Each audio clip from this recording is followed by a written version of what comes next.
you. The government is doing a lot. They've built drainage. This recent stormwater drainages that has been built in Warri, Asaba, and some other areas, even in at Ika, stormwater drain. It's to help curb flooding. Now the government has done a lot, and then citizens and residents go ahead to dump refuse into these drains. As Fini said, there's no sanity in it. It's unacceptable. We have the Environmental Task Force, Delta State Environment Task Force. They should go on to catch perpetrators of this indiscriminate dumping of refuse. They should be alert. I heard these people that dump this refuse, they do it at dark, in the night or very early in the morning. Yeah. They should go and catch them. When you catch one, you catch two. The other ones, it will serve as a deterrent to any other person that wants to do search. Okay, let's keep it at that. Samson Kujiti, you know that we have a whistleblowing line, which is under the purview of the governor, the Right Honorable Sheriff Oborevwori. What should people do in terms of project execution by way of reporting any shoddy one to the governor? What should they do? Because he has asked them to video, snap, and send, not even call.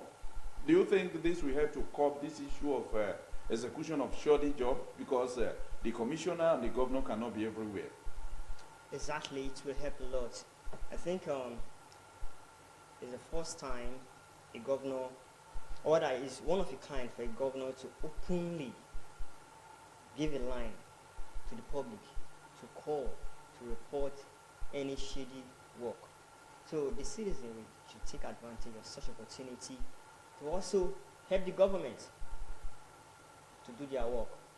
Because if a work is not well done, it will first affect the people using it, the citizenry themselves. So now, the governor has openly spoken to you now, call me. It's as if they are calling the governor to report such work. So they should be alert. In fact, if I were them, I will be moving around in my community. If I know that there's any construction going on, I'll be monitoring it closely. Because government cannot do it all alone. The government and the people must work hand in hand, and this is how they work hand in hand. Okay, to Eunice and Esther, we know that it is not an easy task for a governor to wake up to say, I want to inspect projects. And we know that in the last few months that the governor has embarked on this, he has won a lot of accolades, he has won a lot of awards. So many projects that were abandoned in time past after collecting money by contractors, many of them are back to site. Do you want the governor to sustain such visits, or he should stop?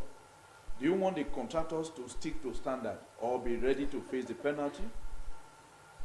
Well, you say no more, actually. I will say that. These contractors have no choice but to stick to standards. How do you give us a shoddy job? We will not accept it, especially now that the governor has given us backing. You know, this issue of citizenship participation, citizens' participation is very important in governance. You want the people to be part of what you are doing. That means you are proactive. That means you're intentional in governance. And I give kudos to Governor Sheriff Oborevwori for that. When you initiate a project, you want the people to own that project. Because when the people own that project, then you will see that the project will come out better. It's like you making laws that do not affect the people. You know that this road, they need them.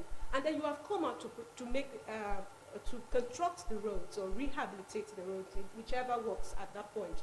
And then you tell the people on this project, that is what you have done. Tell me, if there's anything, call me, let me know. And then you going about to monitor the projects to ensure that contractors stick to standards. That's the way to go. There's no other way around. Esther. The governor deserves even more awards for this step. He's really monitoring projects, and you can't give him any shoddy job. He knows his onions. He knows what he wants, and he's telling Deltans to own the projects. He's telling Deltans to own the project. Report any vandalism, any poor execution of any project in your area. Report. Make sure you're telling the truth. You report such cases, and then you help. Your community will get developed the society, the state will get developed. So it's a plus for our governor, a plus. Okay, we just want to look into another report, which is about the fact that veterans that used to be on top appears to be dragging in the area of being enlisted into the Nigerian Army. We have a report by Sams Okojiti on the need for youths of veteran states to see it as a platform where they could be gainfully employed, more so when it has to do with patriotism. Working in the Nigerian Army as an officer will help you to contribute your quota towards promoting the unity, integrity, and sovereignty of the Nigeria as a nation. Let's have a look on that report.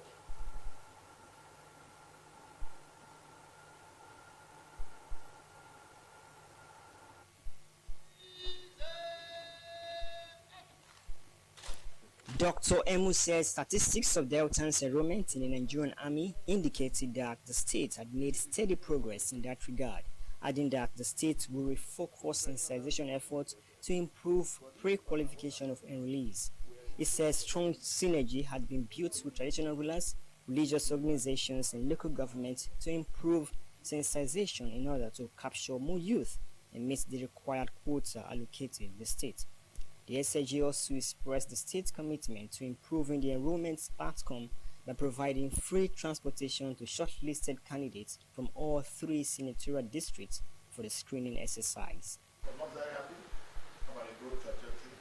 We want to improve on the quality of the outcome, which is what we're looking at now. If we presented a 474 and we have a 200 supposed quota, and we make 200, we need to spend a lot of time. Yeah, so we need to emphasize the quality. The Nigerian Army Headquarters representatives, led by Brigadier General Witu Zidi, expressed the mandate of the present head of the Army Administration, Major General Lawrence Fijoku, an indigene of the state, to reawaken the need for the state to meet its required quota of enrollees. He clarified that the Army offers scholarship education, gainful employment free of marginalization in recruitment and progression through the ranks. Brigadier General Zindi encouraged state governments, traditional rulers, and stakeholders to take cognizance of their contributions to employment, peace, security, and national development as they encourage their youth to enroll in the Army. He noted that Delta State had consecutively failed to produce the required quotas of enrollees into the Army, saying that with a basic qualification of secondary school certificates, the door of continuous education, national and international training was open in the field of medicine, nursing, engineering, and music, among others. The message is clear. What is clear about the message? That we are not pushing out our sons and our daughters to come and be like us. And then the chief of officer carefully selected us. Okay, you are from that area. Go and talk to your people.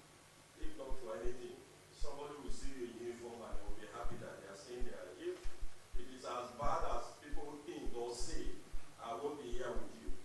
Also speaking, the commander of the 63 Brigade Asaba, Brigadier General Ugoshiku Unashiku, warned against pipeline vandalism, oil bunkering, armed robbery, and kidnapping, while asking youth to engage in productive activities and make use of the opportunity of gainful employment in the Nigerian Army. For us not to waste life of our youth when they are trying to pay pipeline, that business is not paying again. You will you are in this state, you see say we don't close a big gap. Yes. So no career in pipeline breaking again. And then kidnapping, we are there's a who's going see what's happening in your area. We are closing the gap. So no career safe for kidnapping and armed robbery. Yes. So let them go for something legal and enduring. The visit had in attendance top government functionaries and traditional rulers. Registration for the Nigerian Army recruitment exercise, which began on March 31st, will end on May 17th. Sams Okojite reporting.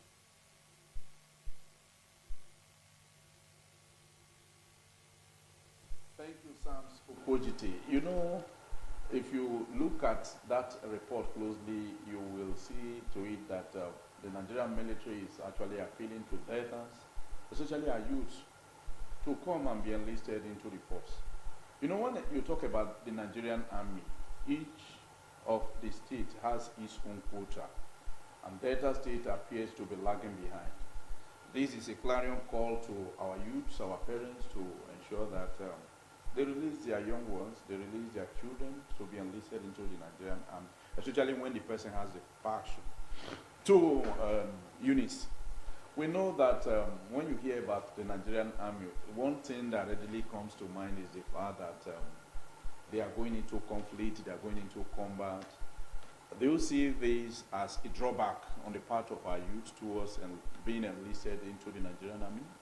Well, personally, I think that when it comes to issue of security, joining the security force, it's all about passion. You can't force somebody into an area he's not passionate about. You know, so I think that it has to do with passion first of all. Also, mindset. The issue of mindset, the issue of passion, these are the issues that actually make it look like we are not meeting up to the quota. So our youth now have to be told or encouraged on the need to join the army, then help them develop passion towards that area, guide their passion towards that area. I know that many people will like, I want to send my child to go and join army. You want them to go and die in the war front. But it's an issue of patriotism, being a patriotic citizen, working for your country. So there are different ways we are contributing our quota to the development of our country. So it's about passion. We should work on building the passion of our youth towards this area, guiding their passion towards that area, and then helping them like a reorientation of their mindset when it comes to joining force, security force. And then also I think that some of the negative information that we've heard over the years concerning our military has a way of affecting them. So I think that the military has to work, also do a good job about building their image, the image of the military, building their image so that as the young ones are growing, they say, I want to be like this, I want to join, you know, these are part of the things that we can do. Okay, Esther Puta, you know that when you talk about having a niche for yourself, being gainfully employed, especially as a graduate, you are enlisted into the army, you don't just start from ground zero. You have a level where you take off from. And a community with an army, a general, cannot be swept under the carpet. Do you see, don't you see that if people are enlightened on all of this, the zeal and the zest to give their best in that regard can be achieved? I would say it's a great honor to be counted among those that protect the sovereignty of your country. It's a great honor. And with the 89th recruit intake currently on, I urge youth to key into the opportunity, because from the report we had, this is a pensionable employment. You can grow through the rank. You have, it's wide, it's a wide spectrum. It's not just, you shouldn't be scared of going to war. I don't think it's just about going to war. What if you are not equipped? Scared of dying, because what if your mindset is not equipped? our youth now, the ventures our youth go into now is quite risky. Because if you see what our young men are doing now, it's a life and death issue. Yeah. So if they can do such ventures that are not, you can't really attach any pride to it, why not dive into the venture that will give you, you're helping your state, you're helping your country, and then you're doing something that is legitimate, and then you're growing in the rank. You can be who you want to be as a member of the army, of the Nigerian army. So I encourage them to key into the opportunity. Okay, Samson Kojite, you know that year in, year out, there is always this Armed Forces Remembrance Day, where we celebrate our fallen heroes and all of that. Some people feel that the government of the day at both national, state, and local government is not doing enough towards the upkeep of the families of the fallen hero. Could this be the reason why people are not developing that interest to be enlisted? And what could be done to better the lot of people in this category? Well, we have reports of families of fallen heroes crying aloud for government to come and assist them, crying aloud that they have been left all alone to fend for themselves. Yep. I've had one weeping back before the camera that even the Armed Force Remembrance Day is not being taken seriously, and even the fund they had Well, has that been was given to them. generated. They are not getting a dime of it. A woman was crying that right now one of the child cannot write an exam. He doesn't have the money to pay for WAEC. And she has said she doesn't have a job to do. She's just, living from hands to mouth. Oh, shouldn't happen like that. Shouldn't happen. And this is one of the image which one of us talk about. The rebranding in the armed force. Because if there's this rebranding, if everything is alright, just like it is in developed countries, the US, it's a pride to join the US Army.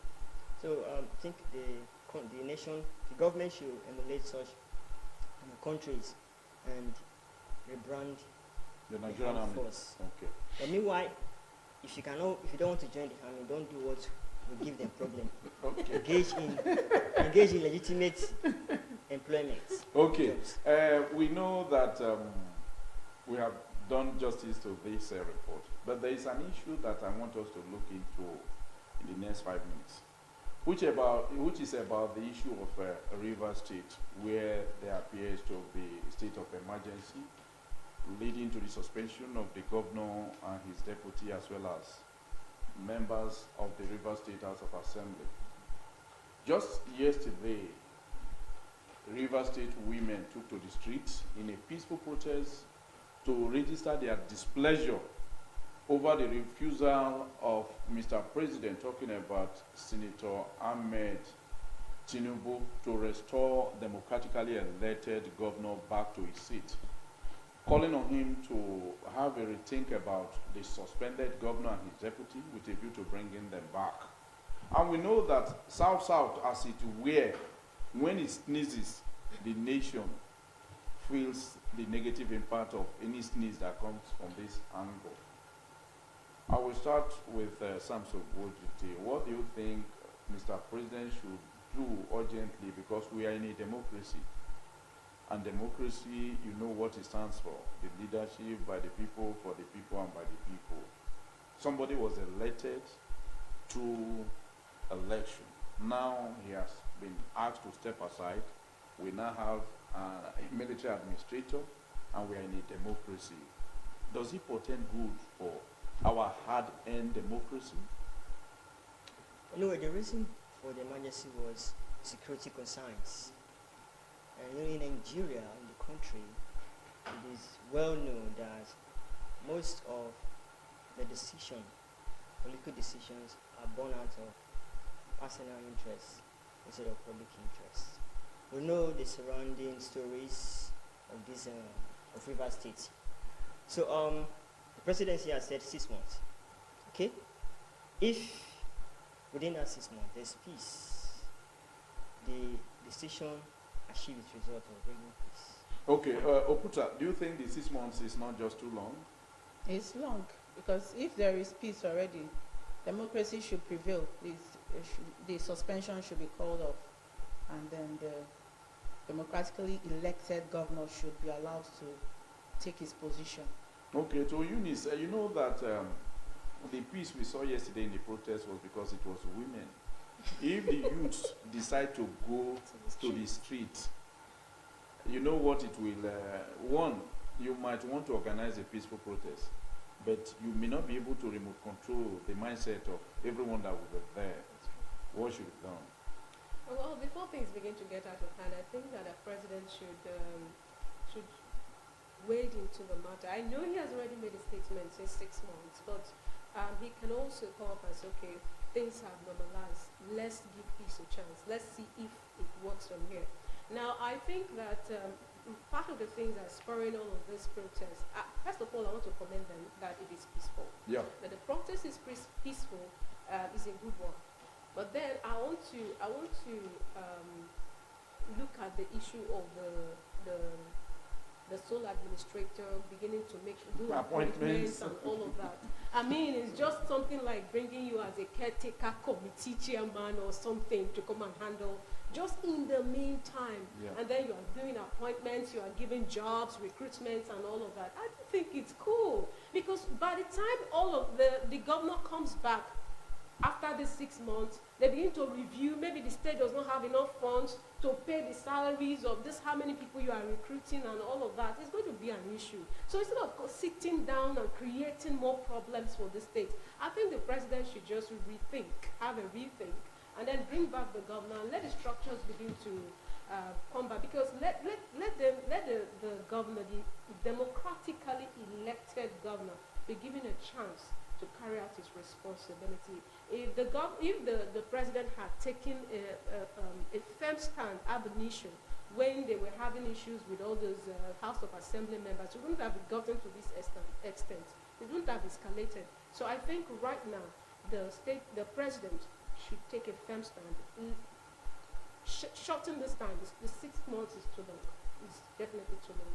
And let the states begin to take shape. Okay, thank you, and thank you for doing justice to that issue. Again, before we conclude today's program, which is the maiden one, journalists next. The next that we have on board is paper review. We go on a short break, and when we come back, we'll look at both the Pointer and other national dailies. Stay tuned.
Alpha Delta people, in less than 22 months, Governor Borowori don show say im promise not be plenty talk with the full basket, not be cho with a more agenda, meaningful development, opportunity for all, realistic reforms, and enhanced peace and security. Progress don burst out everywhere. Im don upgrade over 500 roads, initiate over 300 new ones, and build plenty bridges wey dey connect. Welcome to the segment of Critical Review on the program Journalist Next. Let's begin with the pointer. The boldest headline here is, as Nigeria security agencies live up to expectations? That's a big question for us to consider. Let's go now to the Punch newspaper.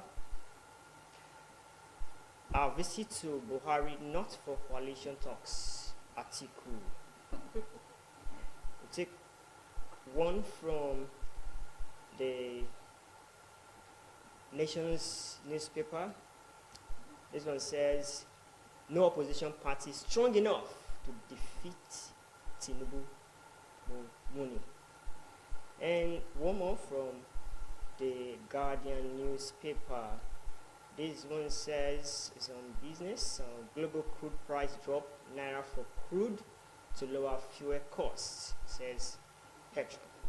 All right, there's a few of the major headlines we've taken from the Nigerian dailies. Let's just focus on one of them, which is a very burning issue from the Pointer newspaper, local Tabloid. guideline. Okay. As Nigeria security agencies lived up to expectation. Okay, when you talk about security and insecurity, one thing that stands out is the fact that the funding for security apparatus determines their performance. Because somebody that is using a cutlass cannot stand somebody with AK-47 and AK-48. So when you look at our yearly budget, fine, we may have huge sums of money released to combat insecurity. But this money, are they actually channeled into the appropriate quarters for them to execute their jobs? When you're also recruiting men into the force, do you look at capable hands that could do the job? Another thing, what training are you giving to them on daily basis? Because insecurity and security, combating insecurity deserves regular training and retraining. It's just like employing somebody who maybe have a first degree. What you do in schools most times is usually theory, but when it comes to the empirical aspect, the person may not be able to stand it. So Nigeria as a nation, it has been a recurring decimal where you hear from the rank and file that some of them, especially the ones at the topmost top, appear to oppress the ones at the lower cadre. So the issue in question here that is begging for an answer is the fact that if 10 naira is budgeted to combat insecurity, such 10 naira should be used for such purpose. And when such is done, we will all have a stable country, a peaceful one, where all the laudable programs can be achieved in record time. Well, thank you very much. Very quickly, Eunice. Oh yeah, so when we're talking about insecurity, it's everywhere across the nation. So I am calling on the government, especially here in the States, to look at the issue of security. If it's to empower our local vigilantes, to be able to comb our bushes and stop this issue of kidnapping, because issue of kidnapping is a very serious issue now around Delta State. So I think our government should look into that very seriously. Thank you very much. And finally, Security is everyone's business.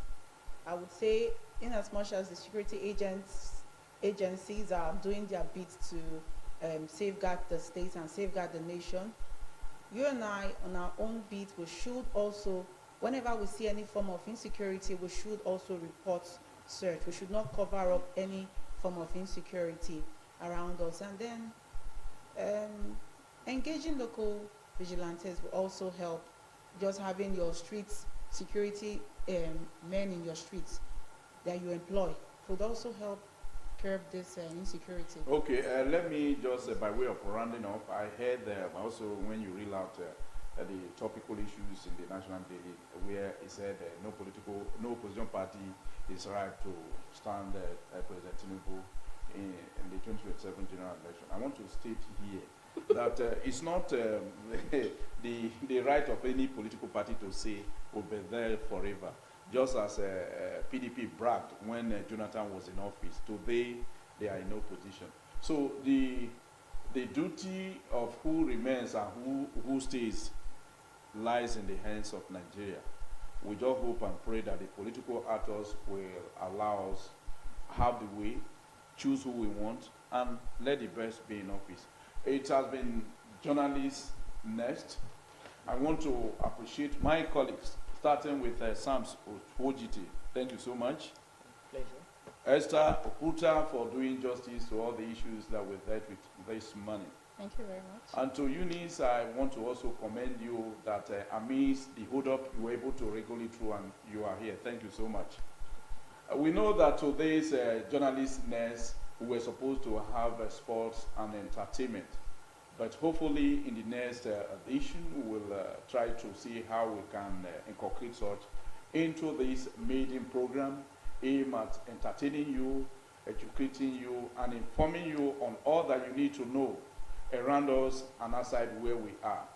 It has been Journalist Nest, and we hope and pray that come next week, it will still be a bumper harvest. I have been your host, Ejime Udweme. Bye for now and have a wonderful weekend. We don't know, Papa. I'm gonna do.